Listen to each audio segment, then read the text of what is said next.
안녕하세요, 방PD입니다. 오늘의 주제는 최근 유출이 많이 된 아이폰 17 시리즈에 대해서 이야기를 해보려고 하는데요. 좀 신빙성 있는 루머들만 뽑아서 17이 과연 어떤 모습으로 출시가 될지 여러분들과 함께 예상해보는 시간을 가져보겠습니다. 여러분 안녕하세요. 저는 지금 햇살이 따뜻해서 월급 로통 중인데요. 오늘 영상을 끝까지 보시고 17 시리즈가 출시됐을 때 어떤 기종을 구매하고 싶으신지 댓글로 남겨주시면 추첨을 통해서 3만 원 상당의 플리커폭스 제품을 보내드리겠습니다. 이요!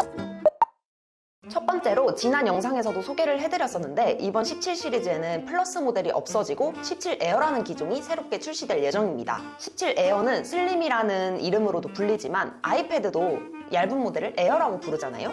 그래서 에어라고 불릴 가능성이 더 커 보여요. 역대 가장 얇았던 아이폰은 아이폰 6로 6.9mm였는데 17 에어는 5.1mm일 거다라는 루머도 있었지만 배터리 크기를 고려해서 6mm 정도로 출시될 거라는 얘기가 좀 더 그럴듯해 보여요.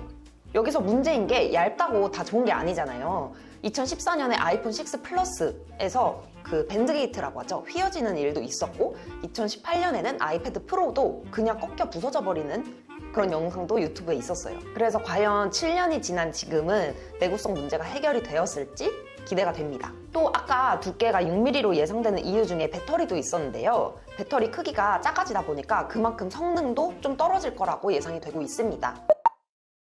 방PD님, 뭐 하세요? 망치즈비요. 에? 얼티밋 케이스 끼웠더니 망치 대신 쓸 수 있어요. 플리커폭스 얼티밋 케이스. 두 번째로 외관 루머입니다. 많이들 보셨겠지만 지금 17 시리즈에 대한 렌더링 이미지가 굉장히 많이 돌고 있어요. 근데 딱 봐도 카메라 배열을 바꿀 것 같은 느낌입니다.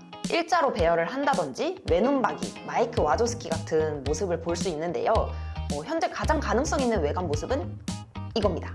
마인부가 올린 렌더링 이미지인데요. 보시면 프로와 프로 맥스 그리고 일반 모델이 카메라 배열 자체는 그대로인데 프로와 프로 맥스의 카메라 섬이 엄청 거대해진 것을 볼 수 있습니다. 어떤 이유에서 이렇게 카메라 섬을 키운 건지 전 좀 궁금하거든요. 이게 단순히 이제 폼팩터 바꿀 때 됐다 해서 바꾸는 게 아닐 것 같은데 말이죠. 뭔가 커진 게 더 좋은 건가?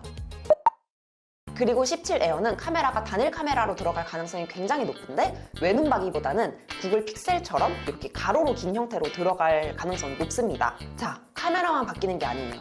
17 에어 모델이 얇아지면서 하단 스피커가 사라질 수도 있다는 루머가 있는데요. 지금 시대에 모노 스피커는 당연히 욕먹겠죠. 그래서 이건 진짜 루머에서 그칠 거다라는 의견들이 정말 많긴 한데 개인적으로는 지금 16E에서 맥세이프를 빼버렸잖아요.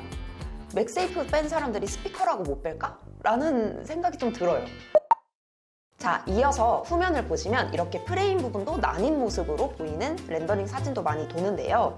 이번에 프로와 프로맥스 모델에서도 티타늄 대신에 알루미늄을 사용할 가능성이 높다고 나오면서 옆면, 후면의 일부분은 알루미늄으로 만들고 맥세이프를 위해서 후면의 중앙 부분에만 세라믹 실드를 쓸 수도 있다 라는 이야기가 나오고 있습니다. 그래서 이렇게 분리된 모습으로 보이는 거죠. 알루미늄은 금속이라서 맥세이프 순전이 안 된다고 하더라고요. 그래서 유리인 세라믹 실드를 중앙에만 넣는 거죠. 자, 이제 성능으로 넘어가 볼까요? 이번 17 시리즈에는 A19 칩셋 그리고 A19 프로 칩셋이 탑재될 예정인데요. 작년 16 시리즈도 칩셋 성능이 25% 정도 향상이 되어서 출시가 된 만큼 이번 A19 칩셋도 그 정도의 성능 향상이 있을 거라고 예상이 되는 상황입니다. 다만 이번에는 퀄컴 칩이 아니라 애플에서 자체 제작한 칩이 들어갈 수도 있다고 하는데 이게 에어 모델, 17 에어 모델에만 실험적으로 넣을지 아니면 전 기종에 그렇게 들어갈지 요거는 아직 지켜봐야 될 것 같습니다.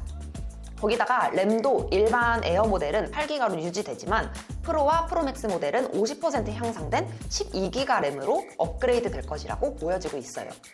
근데 요 성능 부분에서 지금 애플 인텔리전스가 뭐 올해는 된다, 올해는 잘 될 거다, 2025년에 나올 거다 이런 식으로 광고를 했었잖아요. 근데 지금 뉴스로는 뭐 블룸버그가 2026년이나 돼야 될 수도 있다, 가능성이 점점 희박해지고 있다 이런 뉴스가 돌면서 이게 되게 말이 많더라고요. 그래서 과연 17 시리즈 나올 때까지는 애플 인텔리전스가 제대로 구현이 될 것인지 이것도 이야기가 많이 나오고 있습니다. 디스플레이도 말이 많은데요. 사실 저는 프로나 프로맥스 모델을 사용하지 않아서 사실 체감은 잘 못했지만 이 주사율이 역체감이 굉장히 심하다고 하더라고요. 그래서 이번에 프로와 프로 맥스 모델에만 있던 120Hz 주사율이 일반 모델에도 적용이 되냐 안 되냐 말이 많았어요. 지금까지 나온 정보로는 아이폰 16과 16 플러스는 60Hz까지만 지원하는 LTPS를 사용을 했었는데 LTPO가 들어가면서 120Hz까지 조절도 되고 AOD도 가능할 수 있다라는 이야기가 있습니다. 디스플레이 유리 자체도 변경이 된다고 하는데요. 빛 반사가 좀 줄어들고 스크래치가 안 나는 더 튼튼한 강화 유리로 변경된다는 이야기도 있어요.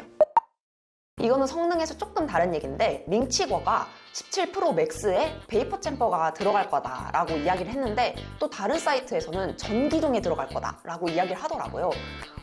이 부분도 좀 더 지켜봐야 되겠지만 특히 17 에어가 배터리가 크기가 작아지면서 성능이 좀 떨어질 거라고 예상이 되고 있잖아요. 그래서 전기종에 들어간다면 발열을 좀 잡는 그런 기능을 기대를 해볼 수 있을 것 같습니다.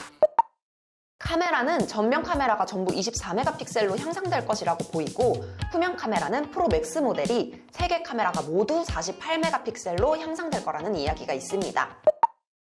자, 그러면 9월에 출시될 이 17 시리즈 가격이 어떨지 궁금하시죠? 17 기본 모델은 약 799달러, 17 에어 모델은 999달러, 17 프로 모델은 1099달러, 17 프로 맥스는 1199달러로 예상이 되는데요. 9월이 되기 전에 환율이 빠르게 정상화되기를 바라야 되는 상황인 것 같습니다. 이렇게 오늘은 아이폰 17 시리즈 루머에 대해서 정리해드렸는데요. 아직 출시까지 시간이 많이 남은 만큼 오늘 다룬 내용들 중에서 어떤 게 사실화가 될지 좀 기대가 되기도 합니다. 영상 마지막에 출시 예상되는 내용들을 좀 보기 좋게 정리해드릴 테니까요. 영상이 도움이 되셨다면 좋아요 부탁드립니다. 빠이!